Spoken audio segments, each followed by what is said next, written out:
नमस्कार, भारत होम्योपैथी के YouTube channel पर आपका स्वागत है। आज के इस वीडियो में मैं आपको बताने वाला हूं, अगर आप एक किडनी पेशेंट हैं तो आपको गर्मियों के मौसम में कुछ सावधानियां बरतनी होंगी जिससे आप अपनी किडनी की प्रॉब्लम को बढ़ने से रोक सकते हैं। अगर आप इन सावधानियों को नहीं बरतते या आप इन बातों पर ध्यान नहीं रखते तो इससे क्या होगा, आपका क्रिएटिनिन लेवल एकदम तेजी से बढ़ने लगेगा, यूरिया लेवल आपकी बॉडी में एकदम तेजी से बढ़ने लगेगा और जो एसिड की प्रॉब्लम होती है आपके शरीर में, मेटाबॉलिक एसिडोसिस की जो सिचुएशन बन जाती है वो भी बढ़ जाएगी। तो आपको इन बातों का खास ध्यान रखना है। सबसे पहले जो किडनी पेशेंट्स बहुत बड़ी गलती करते हैं वो है वाटर इनटेक की।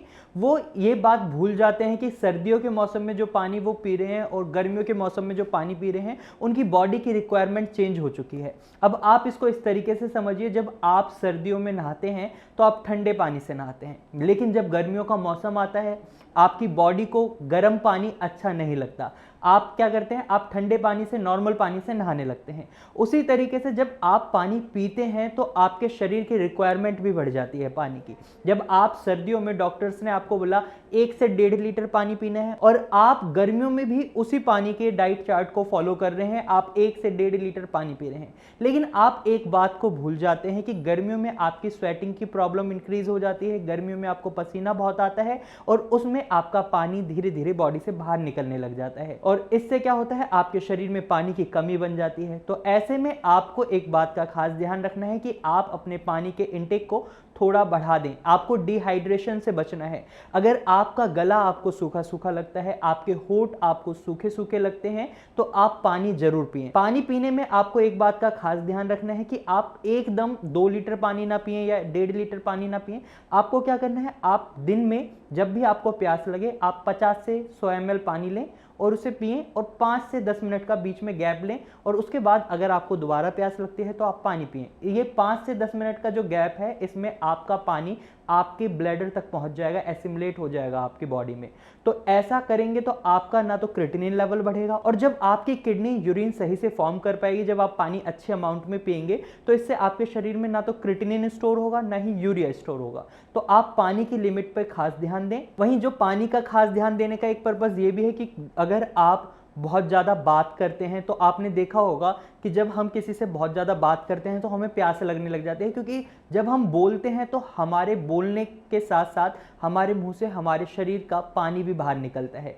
तो ऐसे में आप पानी का खास ध्यान रखें। जब भी आप पानी पीते हैं तो आप अपनी बॉडी की रिक्वायरमेंट के अकॉर्डिंग पिए। और इस बात में आपको एक बात का खास ध्यान रखना होगा, अगर आपकी बॉडी में कहीं भी स्वेलिंग है, आपकी आंखों के नीचे स्वेलिंग है, आपके पैरों में स्वेलिंग है, तो आप पानी की अमाउंट को बढ़ाएं नहीं, क्योंकि आपके शरीर में पानी ऑलरेडी स्टोर हो चुका है और अगर आप पानी बढ़ा लेते हैं तो इससे क्या होगा, आपके शरीर में स्वेलिंग की प्रॉब्लम और ज़्यादा एग्रीवेट हो जाएगी, बढ़ जाएगी।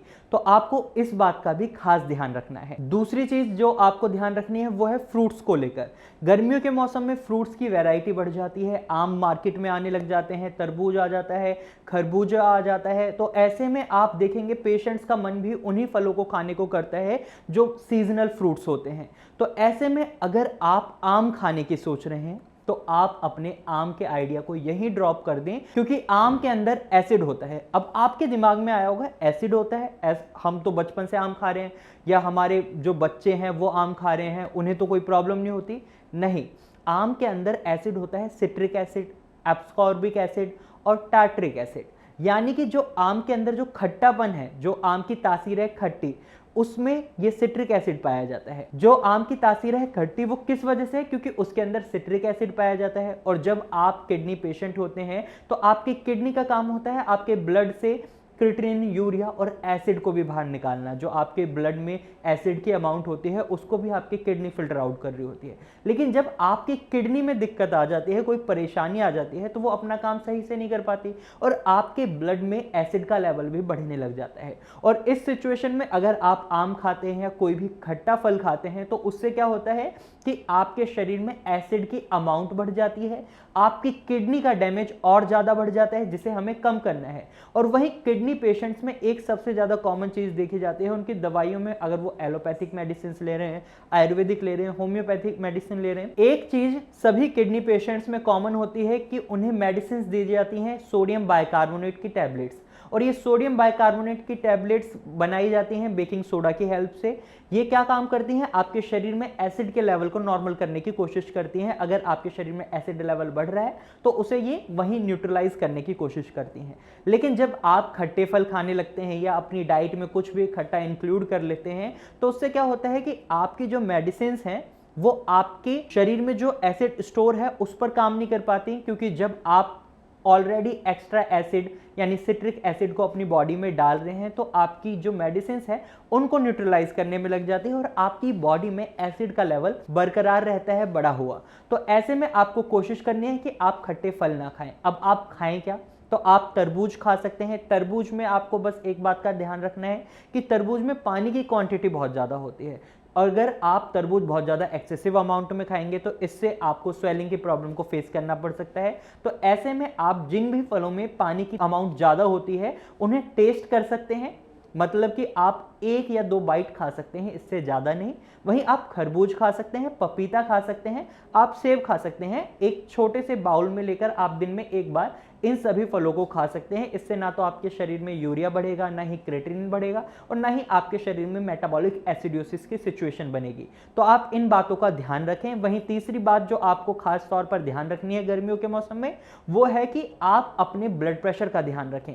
अगर आपका ब्लड प्रेशर बार बार बढ़ता है तो इसका मतलब है आपकी किडनी का डैमेज कंट्रोल नहीं हो रहा, आपकी किडनी और ज्यादा डैमेज हो रही है, क्योंकि आपका ब्लड हाई प्रेशर के साथ आपकी किडनी को हिट कर रहा है, उसके नेफ्रॉन्स को हिट कर रहा है। इसका रिजल्ट क्या होगा, आपकी किडनी का डैमेज और ज्यादा बढ़ेगा। तो ऐसे में आपको क्या करना है, आपको आपके ब्लड प्रेशर को मॉनिटर करना है। जब भी आप कोई भी दवाई खाते हैं, हाई ब्लड प्रेशर की मेडिसिन जनरली हर किडनी पेशेंट को दी जाती है, तो आप दवाई खाने से पहले एक बार अपना ब्लड प्रेशर चेक करें।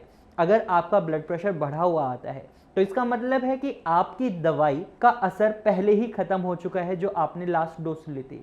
तो ऐसे में आप अपने डॉक्टर से कंसल्ट करें, उन्हें बताएं कि मेरे साथ ये सिचुएशन हो रही है। तो आपके डॉक्टर्स जो आपकी हाई ब्लड प्रेशर की डोजेज हैं उनकी ड्यूरेशन को कम कर देंगे, उसके टाइम को कम कर देंगे, जिससे आपको हाई ब्लड प्रेशर की प्रॉब्लम ना फेस करनी पड़े। क्योंकि अगर आपके शरीर में हाई ब्लड प्रेशर की सिचुएशन बेशक 1 घंटे के लिए बनी होती है तो वो आपकी किडनी का डैमेज बहुत ज़्यादा बढ़ा देती है। आपकी किडनी के डैमेज जब बढ़ता है तो इससे क्या होता है, आपके शरीर में creatinine, urea, acid, potassium level, सारे मिनरल्स लेवल इम्बैलेंस हो जाते हैं। तो ऐसे में आप ऐसी सिचुएशन ना बनने दें। आप ध्यान रखें अपने ब्लड प्रेशर का, क्योंकि जब गर्मी होती है तो आपके शरीर में सॉल्ट की अमाउंट बढ़ जाती है, सॉल्ट शरीर से बाहर नहीं निकल पाता। तो ऐसे में आप इस बात का खास ध्यान रखें। तो आज की वीडियो में मैंने आपको बताई कुछ ऐसी 3 प्रिकॉशंस जो आपको बरतनी है अगर आप एक किडनी पेशेंट हैं। गर्मियों के मौसम में अगर आप इन बातों का ध्यान रखते हैं तो आपका जो क्रिएटिनिन बढ़ रहा है वो कंट्रोल में हो जाएगा और आपकी किडनी का जो डैमेज हो चुका है वो वहीं रुक जाएगा, आगे नहीं बढ़ेगा।